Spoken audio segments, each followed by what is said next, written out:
हरे कृष्णा। नमो ओम विष्णुपादाय कृष्ण पृष्ठाय भूतले श्रीमते भक्ति वेदांत स्वामिनिति नामिने।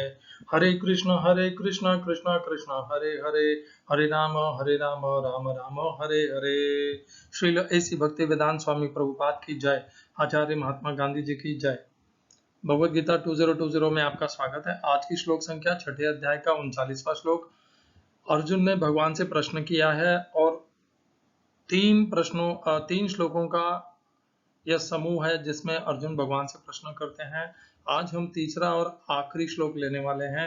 इस प्रश्न का पुनर्कथन कर लेते हैं। कल हमने क्या चर्चा की थी?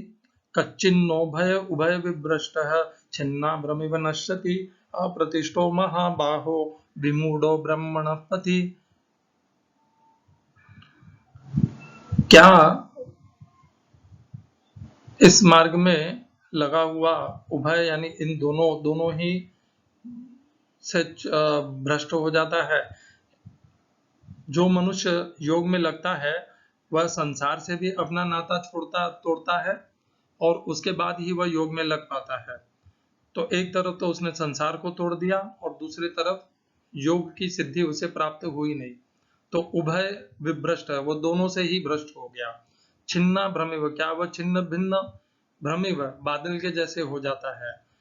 कब? जब वह अप्रतिष्ठो महाभाव विमूढ़ो ब्रह्मणपति, वो अध्यात्म में योग की सिद्धि के मार्ग में स्थिर नहीं रह पाता और मोहग्रस्त होकर के वहां से भ्रष्ट हो जाता है, गिर जाता है।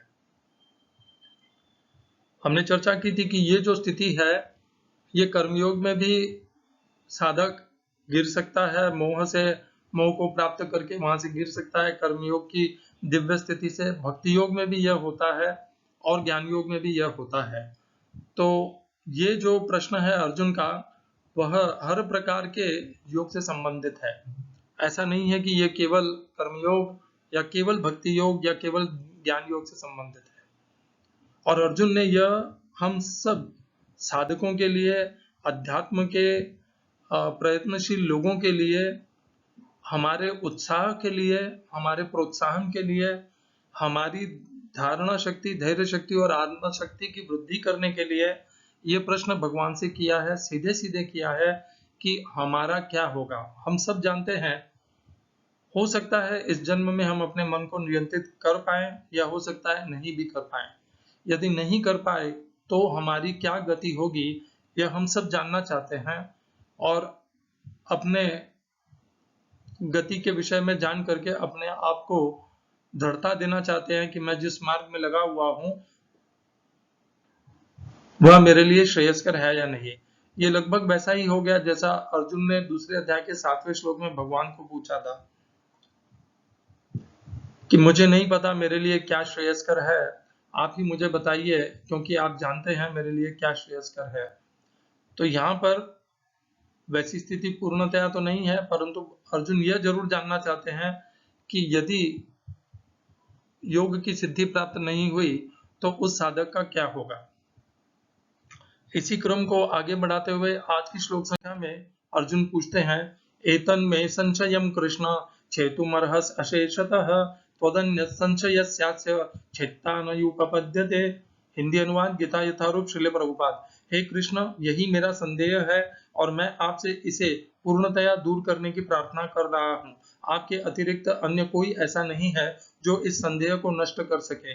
English translation Gita as it is Swami Prabhupada. This is my doubt, O Krishna, and I ask you to dispel it completely. But for yourself, no one is to be found who can destroy this doubt.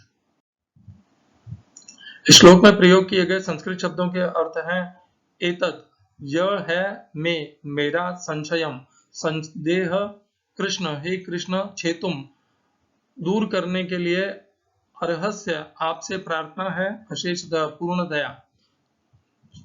छेतुम का नष्ट करना भी होता है। छेतुम अर्थात उसे छिन्न भिन्न करना, संशय को छिन्न भिन्न करना, उसे भी छेतुम कहते हैं।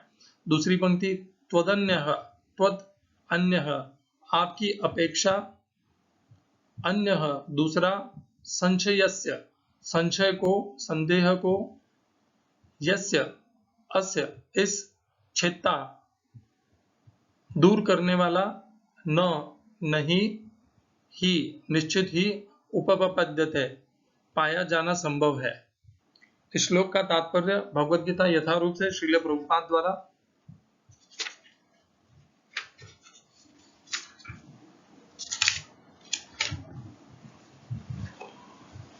कृष्ण भूत वर्तमान तथा भविष्य के जानने वाले हैं। भगवद गीता के प्रारंभ में भगवान ने कहा है कि सारे जीव व्यष्टि रूप में भूतकाल में विद्यमान थे, इस समय विद्यमान है और भवबंधन से मुक्त होने पर भविष्य में भी व्यष्टि रूप में बने रहेंगे। इस प्रकार उन्होंने व्यष्टि जीव के भविष्य विषयक प्रश्न का स्पष्टीकरण कर दिया है। अब अर्जुन असफल योगियों के भविष्य के विषय में जानना चाहते हैं।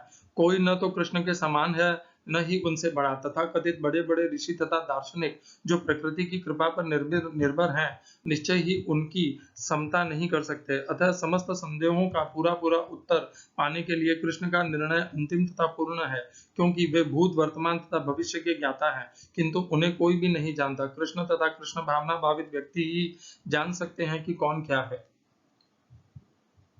ओम अज्ञानतिमिरन्धस्य ज्ञानाञ्जनशलाकया चक्षुरुन्मीलितं येन तस्मै श्री गुरुवे नमः। एकं शास्त्रं देवकी पुत्र गीतम् एको देवो देवकी पुत्र गीत देवकी पुत्र एव एको मंत्रस्तस्य नामानि यानि कर्मापेकं तस्य देवस्य सेवा। हरे कृष्णा। एतत् यह है मेरा संशय। अर्जुन के मन में एक संशय है हमारे कल्याण के विषय में कि हमारी क्या गति होगी, हम क्या पाएंगे। जैसे हमने कल 3 बातें कही थी, क्योंकि योग के मार्ग में लगे हुए हम किसी प्रलोभन में किसी विषय से आसक्त हो करके मोहग्रस्त हो करके कुछ कर बैठे हैं, तो क्या हमें पाप की प्राप्ति होगी? क्या हमने जो कुछ भी अभी तक योग साधना की है वह पूरी शून्य हो जाएगी? और अब हमारा क्या होगा, हमारी आगे की गति क्या होगी? क्या हमें यह योग साधना पुनः मिलेगी, नहीं मिलेगी? यह अब हम प्रारंभ से पुनः शुरू करनी पड़ेगी इसे? ये सारे प्रश्न हैं जो अर्जुन के मन में है और भगवान से वो प्रार्थना कर रहे हैं। कितना अच्छा स्वभाव है, यही स्वभाव हम सबको धारण करना चाहिए। संशय तो देखिए हमारे जीवन में आते ही रहेंगे। सांसारिक संशय भी आते हैं, आध्यात्मिक संशय भी आते हैं। संशय सांसारिक हो या आध्यात्मिक हो, दोनों ही परिस्थिति में संशय का निवारण के लिए भगवान श्री कृष्ण से प्रार्थना करनी चाहिए, क्योंकि भगवान श्री कृष्ण सांसारिक कष्टों का भी निवारण करते हैं और आध्यात्मिक प्रश्नों का भी निवारण करते हैं। जिस प्रकार उन्होंने अर्जुन का सारथी बनना स्वीकार किया, अर्जुन का सारथी बन करके वे उसके अर्जुन के सांसारिक संशयों का भी नाश कर रहे हैं। हरे कृष्णा। तथा भगवत गीता के माध्यम से अर्जुन के आध्यात्मिक प्रश्नों का भी नाश कर रहे हैं, संशयों का भी नाश कर रहे हैं। तो कहने का भाव यह है कि सांसारिक हो या आध्यात्मिक हो, दोनों ही संशयों का, संदेहों का या किम कर्तव्य विमूढ़ जब हम हो जाते हैं कि मुझे क्या करना चाहिए, मेरे लिए क्या श्रेयस्कर है, तब गीता को अपनाइए या फिर भगवान श्री कृष्ण की शरण में जाइए। गांधी जी का स्वयं का यही उनके आत्मकथा में आता है। जब जब गांधी जी अत्यंत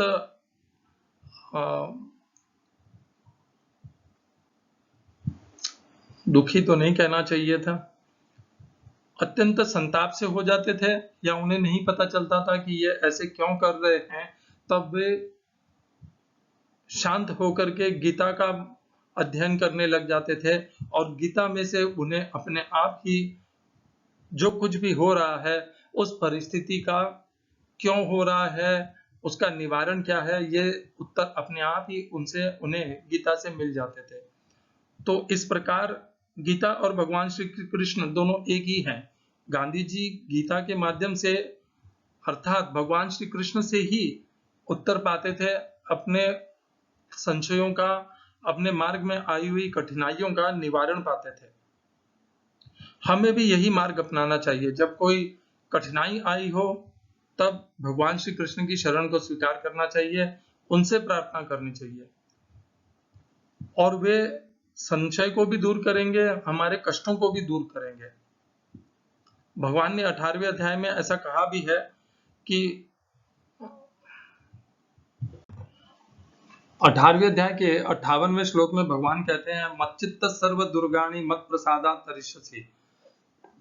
जब मुझ में अपना चित्त लगाओगे तो तुम्हारे मार्ग में आई हुई समस्त कठिनाइयों का मत प्रसादात, मेरे प्रसाद से तुम उनके पार हो जाओगे। तो जीवन में जब कठिनाइयां आती है, संशय आते हैं, 18वें अध्याय का 58वां श्लोक है ये। तो जब जीवन में कोई सांसारिक कठिनाइयां आती हैं, कोई संशय आता है या आध्यात्मिक कठिनाइयां और संशय आता है, तो हमारे पास हमें भगवान श्री कृष्ण की शरण स्वीकार करनी चाहिए, उन्हीं से ये प्रश्न पूछने चाहिए, और वही अधिकारी हैं, सामर्थ्यवान हैं हमारे कष्टों का निवारण करने के लिए, हमारी कठिनाइयों को दूर करने के लिए और हमारे संशयों को दूर करने के लिए, हमें वह दिव्य ज्ञान देने के लिए जिससे हमारे कठिनाइयों का, संशयों का नाश हो सके। ऐसे ही नहीं, भगवान श्री कृष्ण को योगेश्वर कहा गया है। योगेश्वर अर्थात योग के ईश्वर। योग क्या है? भगवान से संबंध होने की विधि। जीवात्मा का परमात्मा अर्थात अंश का भगवान श्री कृष्ण के साथ संबंध जोड़ना, और उसके ईश्वर है भगवान श्री कृष्ण। तो किस प्रकार से जीवात्मा पुनः अपनी दिव्य स्थिति को, भगवान से अपना संबंध जोड़ पाएंगे, इस विषय में जो सबसे ज्यादा ज्ञाता है, वैसे तो हर विषय में ही वे ज्ञाता हैं सबसे ज्यादा, परंतु योगेश्वर कहने का भाव यही है कि योग के विषय में सबसे ज्यादा ज्ञाता भगवान श्री कृष्ण है और कोई नहीं है, इसीलिए उन्हें योगेश्वर कहा गया है। संजय आखिरी श्लोक में स्वयं 18वें अध्याय के 78वें श्लोक में इस बात को कहते हैं, यत्र योगेश्वर कृष्ण। तो कृष्ण को संजय ने योगेश्वर कहा है। क्यों? क्योंकि संजय ने व्यास मुनि की कृपा से भगवान का दिव्य स्वरूप भी देखा, तथा भगवान ने 18वें अध्यायों में जो 18 प्रकार के योग का उपदेश दिया, वह भी उन्होंने जाना, और इस दिव्य संवाद को सुन करके ही संजय इस निष्कर्ष पे पहुंचे कि योगेश्वर भगवान श्री कृष्ण है। इस बात को हमने सदा ध्यान रखना चाहिए। यदि हम समझते हैं, मुझे आश्चर्य होता है, कुछ योग के इंस्टीट्यूट हैं, वो कहते हैं कि आप केवल प्राणायाम करिए, सांस को आते जाते देखिए, भगवान श्री कृष्ण को भूल जाइए। यदि आप योग के ईश्वर को ही भूल जाएंगे तो आप योगाभ्यास में कैसे सिद्धि प्राप्त करेंगे?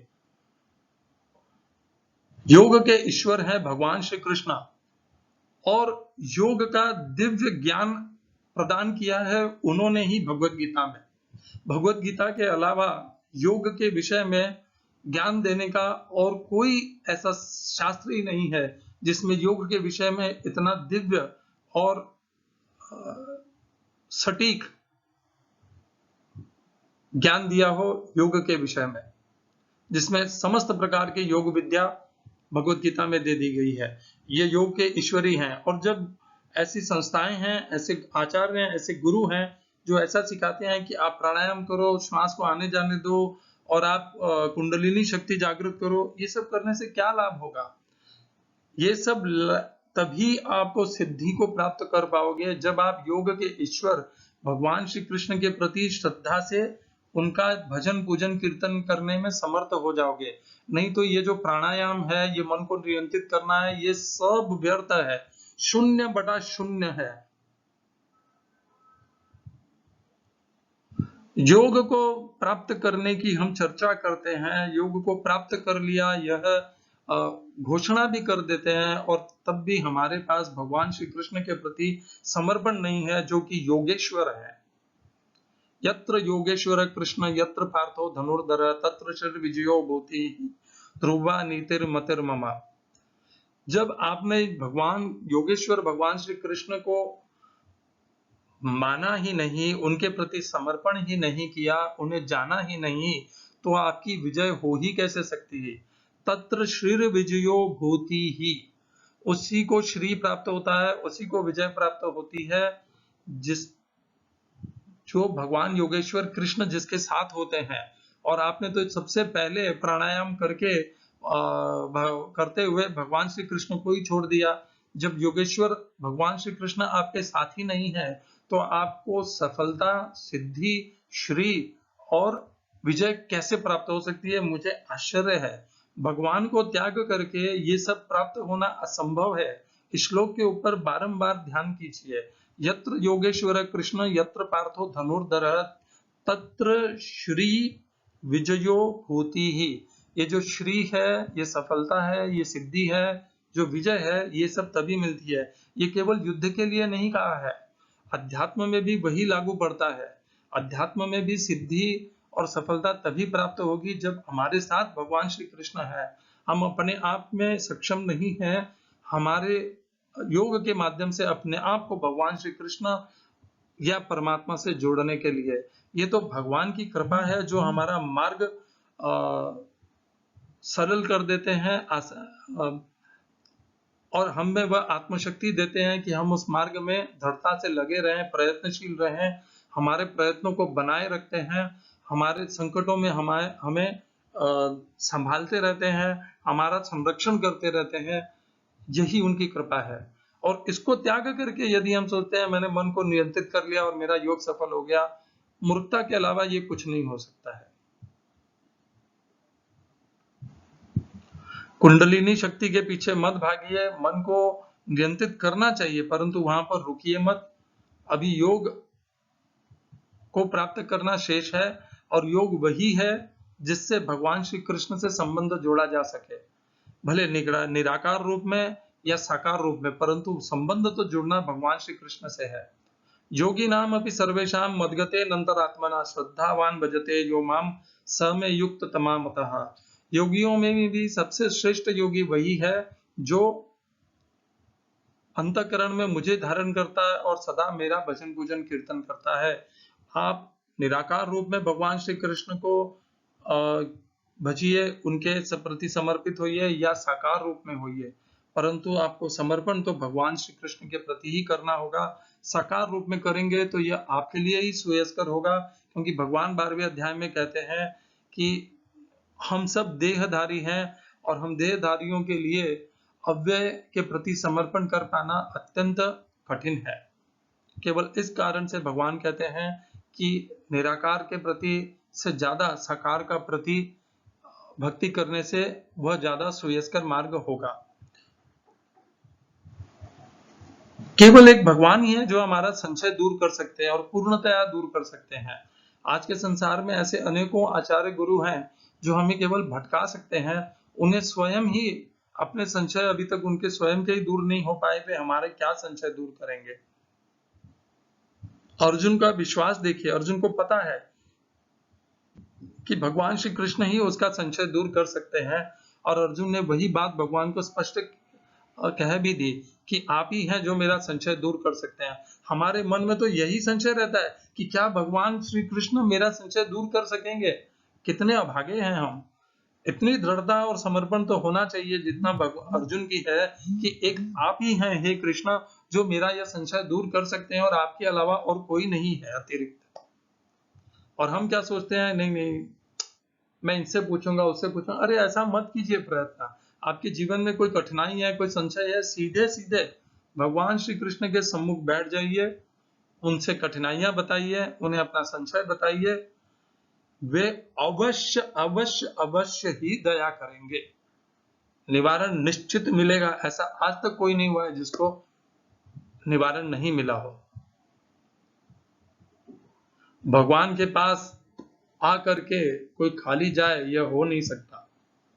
जैसे कहते हैं कि भगवान के लिए जब तप यज्ञ करते हैं और भगवान उपस्थित होकर के दर्शन देते हैं और कहते हैं कि जो भी मांगोगे वो मिलेगा, वैसे ही जब आप मंदिर में भगवान के सम्मुख बैठते हैं और भगवान से जब प्रार्थना करते हैं अपने कठिनाइयों का और संशयों का, उन्हें वर्णन करते हैं उन्हें, और आपको क्या लगता है वे इतने निष्ठुर हैं कि आप उन्हें बोल रहे होंगे और वे फिर भी उनका निवारण नहीं करेंगे? ऐसे मत समझिए। वो सुहृदम सर्वभूतानां है। भगवान श्री कृष्ण सुहृदम सर्वभूतानां ज्ञात्वा माम शांतिम ऋच्छते। हमने 5वें अध्याय में यह पढ़ा था, सुहृदम सर्वभूतानां, भगवान श्री कृष्ण सबके सुहृद है, पापियों के भी और पवित्र सज्जनों के भी, और सब उन्हें पा करके सबको शांति ही मिलती है। सुहृदम सर्वभूतानां ज्ञात्वा माम शांतिम ऋच्छते, उनको केवल जानने से ही शांति की प्राप्ति हो जाती है, उनके पास जाने से ही शांति की प्राप्ति हो जाती है, संशय अपने आप ही दूर हो जाते हैं। तो जिस प्रकार, जिस विनम्रता से, समर्पण के भाव से अर्जुन भगवान श्री कृष्ण के प्रति अपने आप को समर्पित किए हैं, उसी प्रकार से हर शिष्य को जब वह ज्ञान लेने के लिए उद्यत है, ज्ञान लेने के लिए उसने प्रश्न किया है, वो उतनी ही विनम्रता से होना चाहिए। अपने गुरु के प्रति हो, भगवान श्री कृष्ण के प्रति हो, उतनी ही विनम्रता से होना चाहिए कि आप जानते हैं क्या सही है और आपके अलावा अतिरिक्त और कोई नहीं है जो मुझे ये संशय दूर कर सके। इस विनम्रता से, इस समर्पण के भाव से अपने गुरु से, भगवान श्री कृष्ण से प्रश्न पूछना चाहिए और संशय निश्चित ही दूर होगा। अब आगे के जो श्लोक हैं, यहां से लेकर के 6वें अध्याय के 40 से लेकर के 47, इन 8 श्लोकों में भगवान अर्जुन द्वारा पूछे गए इस प्रश्न का उत्तर देंगे कि जो साधक अपनी योग की सिद्धि को प्राप्त नहीं करते हैं और योग मार्ग में मध्य में ही जो भ्रमित हो जाते हैं, मोह के वश योग प्रत से भ्रष्ट हो जाते हैं, उनकी क्या गति होगी, उनका क्या होगा, इसके विषय में भगवान सुविस्तार से पूरा ज्ञान दे देंगे, पूरा उपदेश दे देंगे, सारे संशय निवारण कर देंगे। पूरे भगवत गीता में देख लीजिए, जब जब अर्जुन ने कोई प्रश्न किया है, कोई संशय पूछा है, तो भगवान ने एकदम सही, सटीक और सरल शब्दों में अर्जुन के समस्त प्रश्नों का, संशयों का निवारण किया है। ऐसा नहीं है कि भगवान श्री कृष्ण केवल अर्जुन के प्रति ऐसा भाव रखते हैं, भगवान हर उस भक्त के प्रति ऐसा भाव रखते हैं जो उनके प्रति समर्पित है, उनके प्रति श्रद्धा रखता है। उसके समस्त संशय, उसके समस्त कठिनाइयां भगवान स्वयं दूर करेंगे। हरे कृष्णा। श्रील एसी भक्ति वेदांत स्वामी प्रभुपाद की जय। आचार्य महात्मा गांधी जी की जय।